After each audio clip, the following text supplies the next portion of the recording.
Hello, c'est HR, votre chroniqueur. Alors ça y est, j'ai terminé la série Monarch Legacy of Monsters. La série est superbe, la série a un très bon réalisme.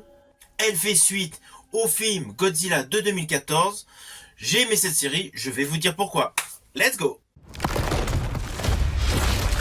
C'est pas vrai, cours! Ce monde ne nous appartient pas. Vous pouvez me croire.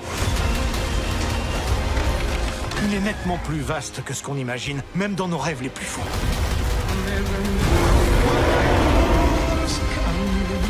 Ces monstres et Monarch, ils m'ont volé tout ce que j'avais.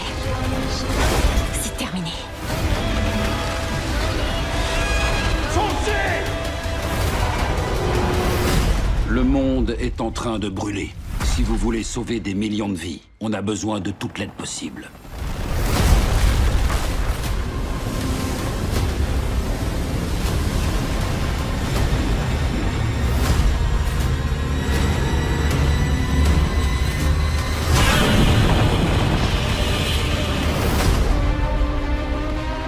Alors pour la petite histoire, sachez que je fais partie de ceux qui aiment regarder une série dans sa globalité. Donc forcément, j'ai attendu que la totalité des épisodes soit disponible sur la plateforme donc d'Apple TV+. En ce qui concerne le postulat de base de cette série, il est assez simple sur le fond. Nous faisons suite directement au film Godzilla de Gareth Edwards de 2014.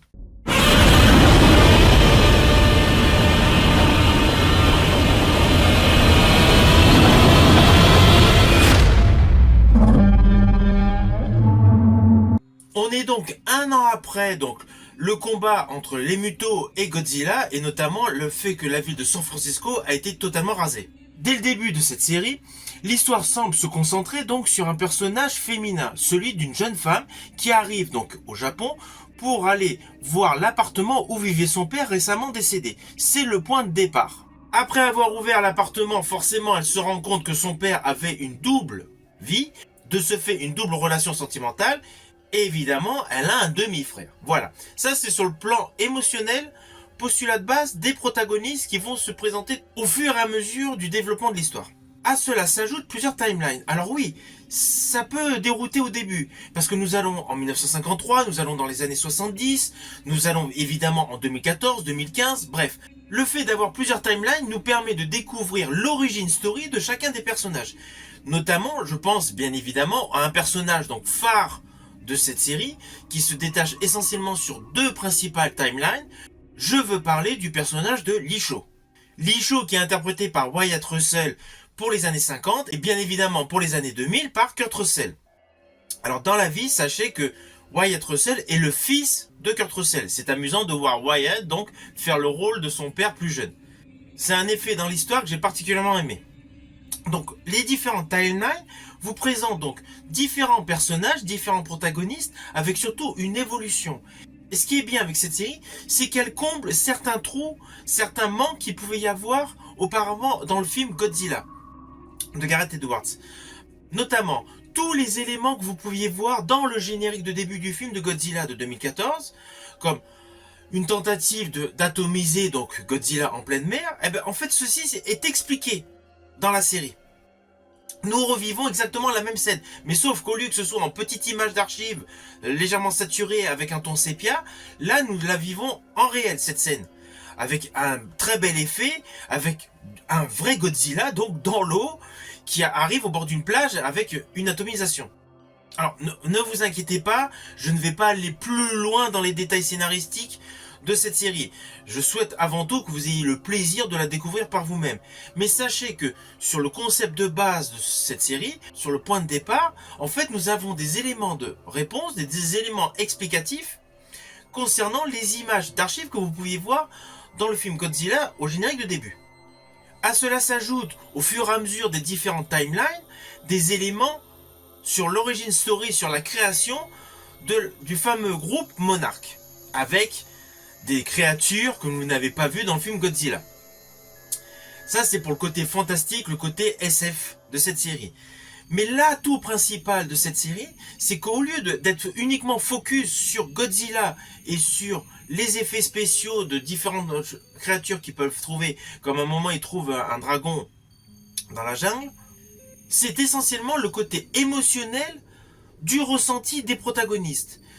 Alors oui, il y a de nombreux flashbacks sur ce qui s'est déroulé à San Francisco. Et ça passe facilement parce qu'il y a de nombreux flashbacks justement en fonction des différentes timelines. De ce fait, cette série met essentiellement en avant le ressenti et le traumatisme psychologique qu'ont pu ressentir les gens lors du combat à San Francisco avec Godzilla dans le film de Gareth Edwards. Là, étant dans l'après-Godzilla, forcément, tous les drames psychologiques sont mis en avant et les gens ont l'habitude maintenant de vivre avec une certaine peur, la terreur d'être à nouveau attaqué par Godzilla. Pour beaucoup de gens, Godzilla est toujours incompris. Une grosse partie de la planète pense que Godzilla est là pour tuer les gens.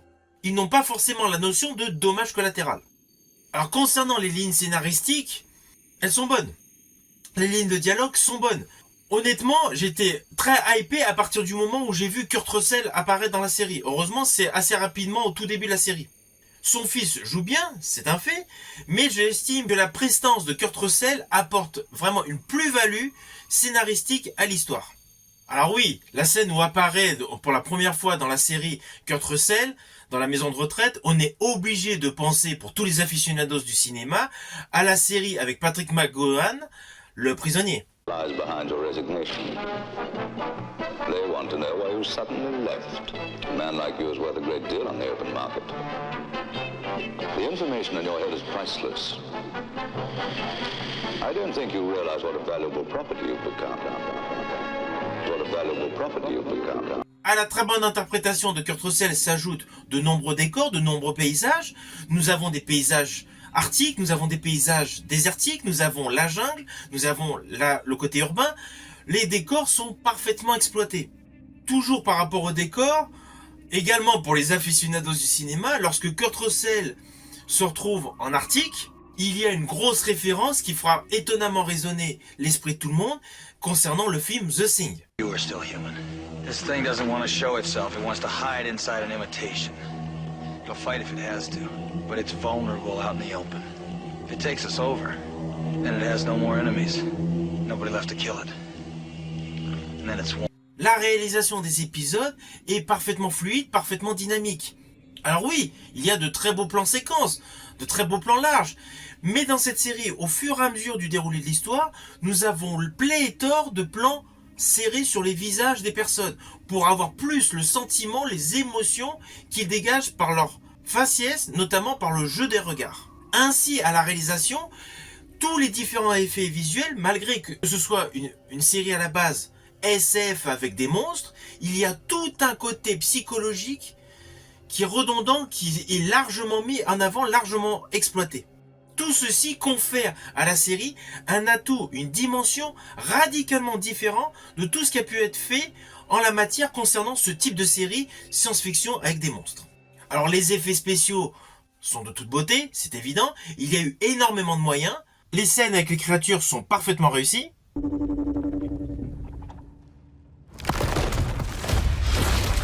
C'est pas vrai, cours. La série Monarch se révèle être une très belle surprise. Il y a une réelle profondeur dans le récit. La série fait un parfait lien entre le film Godzilla de Gareth Edwards de 2014, mais également avec le film King Kong Skull Island.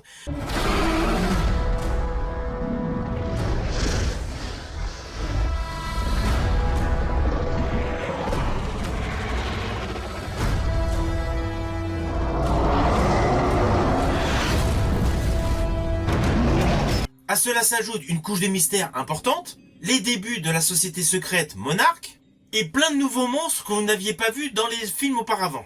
C'est une superbe série qui montre l'envers du décor de la Monsterverse, notamment de Godzilla. Alors toujours concernant la réalisation, le dernier épisode témoigne bien évidemment de la volonté des scénaristes de mettre en avant l'aspect psychologique. Nous avons énormément de retours en arrière, de flashbacks, avec des plans serrés donc sur le personnage féminin principal, qui est totalement traumatisé des événements qu'elle a vécu à San Francisco, et sur le dernier épisode, c'est largement mis en avant. Tout comme le personnage de Kurt Russell et de Wyatt Russell, Lishaw, il y a au dernier épisode énormément de flashbacks qui alternent entre chaque séquence. C'est assez rapide, mais ça permet de démontrer différentes perceptions, différents ressentis par rapport à Godzilla. Alors oui, attention à ce que je vais dire maintenant. Cela s'apparente à un spoil. Ce n'est pas un spoil terrible, parce que si vous avez regardé tous les teasers, vous en doutez. Mais en fait, ça se produit à un moment clé dans la série. À la fin de la saison, au 6e épisode, nous avons enfin les retrouvailles entre les enfants et leur père chercheur. Celui-ci n'a pas le temps de discuter avec eux. Il leur fait donc des signes comme quoi il faut s'enfuir. Et à ce moment-là, on voit Godzilla qui surgit donc de la montagne. Et c'est ça, ce qui est parfaitement maîtrisé, parfaitement réalisé, c'est qu'au moment où on nous le présente sortir de la montagne, il y a le parallèle, dans les années 50, on le voit émerger de l'eau. Les deux visions de Godzilla en simultané, donc à différentes timelines, surgissant donc soit de la terre, soit de l'eau, face à des gens donc totalement surpris, est parfaitement maîtrisé. Et c'est là qu'on voit que cette série a un budget énorme. La réalisation de ces plans séquences est de toute beauté, mais surtout, tout ce qui est VFX, CGI et FX est d'une qualité largement supérieure à la normale. Nous avons vraiment l'impression que ce sont des séquences extraites de grands blockbusters américains. Alors que c'est uniquement des plans séquences créés pour la série Monarch Legacy of Monsters. Ces plans séquences, pour clôturer cette série, en termes d'effets visuels, méritent à eux seuls d'être visionnés.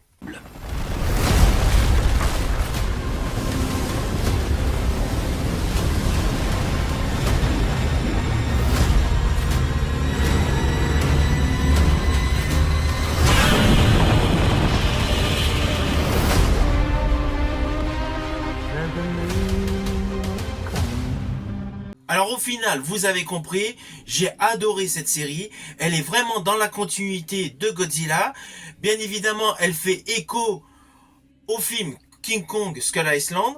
Il y a de nouveaux monstres qui émaillent cette série. Et surtout, l'aspect psychologique, la profondeur des protagonistes est mis en avant. C'est une série très bien construite, parfaitement réalisée. C'est une série que je vous conseille. Bien évidemment, vous pouvez la trouver actuellement sur Apple TV+. Si vous avez aimé ma chronique, n'hésitez pas à la liker, à la partager. En ce qui me concerne, je vous dis à bientôt pour une prochaine chronique.